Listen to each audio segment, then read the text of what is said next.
Bismillahirrahmanirrahim. Assalamualaikum warahmatullahi wabarakatuh. Para pemirsa yang dimuliakan oleh Allah Subhanahu wa Ta'ala, tak bosan-bosannya kita memanjatkan puja dan puji syukur kita kepada Allah atas limpahan rahmat dan karunia, sehingga terus berada dalam keadaan sehat walafiat dan diberikan umur yang panjang. Lebih dari itu semua, Allah masih memberikan kepada kita nikmat iman dan Islam yang patut kita syukuri dengan meningkatkan ketakwaan kita kepada Allah Jalla Jalaluh. Allah Subhanahu wa Ta'ala berfirman, Ya ayyuhalladzina amanu attaqullah haqqa tuqatih wa la tamutunna illa wa antum muslimun. Hai orang-orang yang beriman, bertakwalah kepada Allah dengan sebenar-benarnya, dan janganlah sekali-kali kamu mati melainkan dalam keadaan beragama Islam. Surah Ali Imran ayat 102. Allah Subhanahu wa Ta'ala juga memerintahkan kepada kita untuk senantiasa muhasabah diri kita dengan memperbaiki ketakwaan kita. Allah Subhanahu wa Ta'ala berfirman di surah Al-Hasyr ayat 18. Ya ayyuhalladzina amanu attaqullah wal tanzur nafsum ma qaddamat lighad wattaqullah innallaha khabirum bima ta'malun. Hai orang-orang yang beriman, bertakwalah kepada Allah dan hendaklah setiap diri memperhatikan apa yang telah diperbuatnya untuk hari esok. Dan bertakwalah kepada Allah, sesungguhnya Allah Maha mengetahui apa yang kamu kerjakan. Maksud ayat ini, Ibnu Katsir dalam tafsirnya, Tafsir Al-Quranul Azim. Hisablah diri kalian sebelum kalian dihisab. Lihatlah apa yang telah kalian siapkan untuk diri kalian, berupa amal saleh untuk hari di mana kalian akan kembali dan setiap amal kalian akan dihadapkan kepada Allah Subhanahu wa Ta'ala. Ibnul Jauzi dalam Zad al-Masir berkata, supaya salah seorang di antara kalian melihat apa saja amalan yang telah ia siapkan. Apakah yang ia siapkan adalah amalan saleh yang dapat menyelamatkan dirinya, ataukah amalan kejelekan yang dapat membinasakannya. Salawat beserta salam semoga selalu tercurah kepada baginda Nabi Muhammad sallallahu alaihi wasallam yang telah mendapatkan mukjizat yang paling besar dan menjadi pembuka pintu surga. Para pemirsa sekalian, tak dapat kita pungkiri, kita termasuk orang-orang yang lalai dari ketaatan dan berzikir kepada Allah. Lebih-lebih lagi dalam mengingat akhirat. Apa buktinya? Mari kita lihat diri kita sendiri. Kita kurang memperhatikan ibadah wajib. Kalaupun memperhatikan ibadah wajib, pasti ada kekurangan dalam yang sunnah, atau kita merasa sudahlah cukup dengan wajib saja. Kebiasaan kita juga menganggap maksiat, bahkan dosa besar sebagai hal yang biasa. Lebih-lebih, ada yang tidak beriman kepada Allah, maka kelalaiannya sampai pada taraf yang sempurna. Tidak mengingat akhirat sama sekali, hidupnya layaknya binatang ternak. Hanya paham makan, minum, tidur, bersenang-senang dan istirahat. Inilah yang Allah Subhanahu wa Ta'ala sebutkan di surah Muhammad ayat 12.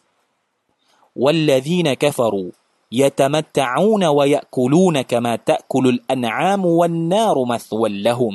Dan orang-orang kafir bersenang-senang di dunia dan mereka makan seperti makannya binatang, dan jahanam adalah tempat tinggal mereka.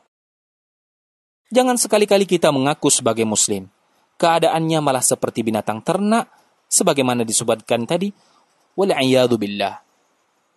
Apa sebab yang membuat kita bisa berada dalam keadaan lalai atau ghaflah?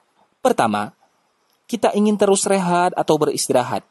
Padahal rehat yang hakiki nanti di akhirat, sedangkan dunia adalah masa kita untuk beramal dan bekerja keras. Kedua, semangat dalam mencari kelezatan dunia.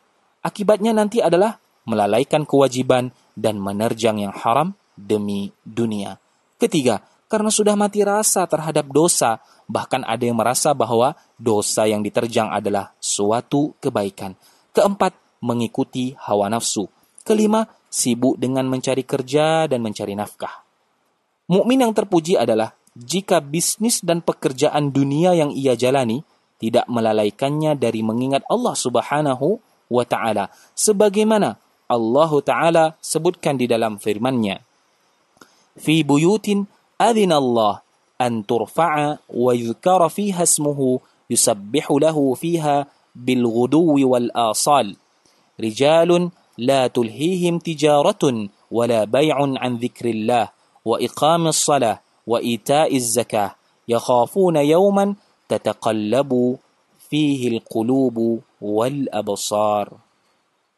Artinya, bertasbih kepada Allah di masjid-masjid yang telah diperintahkan untuk dimuliakan dan disebut namanya di dalamnya pada waktu pagi dan waktu petang. Laki-laki yang tidak dilalaikan oleh perniagaan dan tidak pula oleh jual beli dari mengingat Allah dan dari mendirikan sembahyang, salat dan dari membayarkan zakat. Mereka takut kepada suatu hari yang di mana hari itu hati dan penglihatan menjadi goncang. Surah An-Nur ayat 36 dan 37. Keenam, waktu dihabiskan dengan permainan dan game. Ketujuh, banyak bersenang-senang dengan pakaian, makanan, dan kelezatan dunia. Kedelapan, cinta dunia dan merasa hidup lama. Kesembilan, berteman dengan orang-orang yang selalu lalai, ghaflah. Sebagaimana disebutkan dalam ayat, وَلَا تَكُونُوا كَالَّذِينَ نَسُوا اللَّهَ فَأَنْسَاهُمْ أَنفُسَهُمْ أُولَئِكَ هُمُ الْفَاسِقُونَ. Dan janganlah kamu seperti orang-orang yang lupa kepada Allah, lalu Allah menjadikan mereka lupa kepada mereka sendiri. Mereka itulah orang-orang yang fasik. Kesepuluh, banyak sibuk dengan hal yang mubah.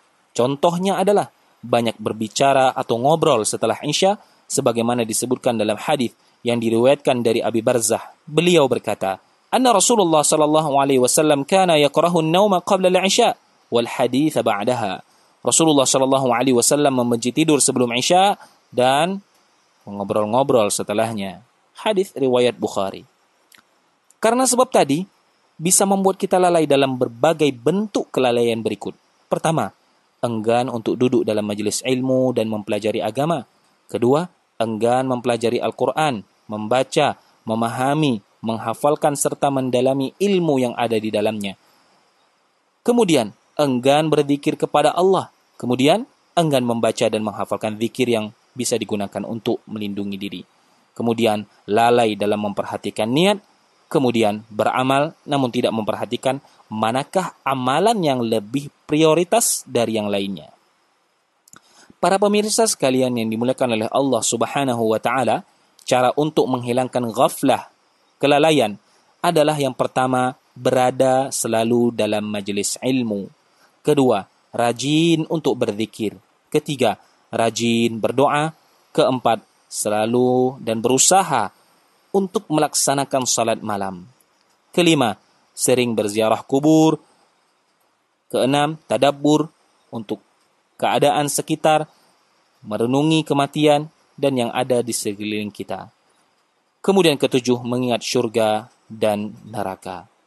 Semoga kita terhindar dari kelalaian dan terus tetap istiqamah, taat dalam beribadah kepada Allah Azza wa Jalla. Para pemirsa sekalian, semoga apa yang disampaikan tadi menjadi pengingat bagi kita bahwa kehidupan di dunia ini hanya sementara, yang nanti Allah Subhanahu wa Ta'ala akan menghisap seluruh amalan kita, dan hanya itu saja yang dapat dipegang dan menjadi pertanggungjawaban kita di hadapan Allah Subhanahu wa Ta'ala, dan itu juga menjadi penyelamat bagi kehidupan setiap umat manusia. Wabillahi taufiq.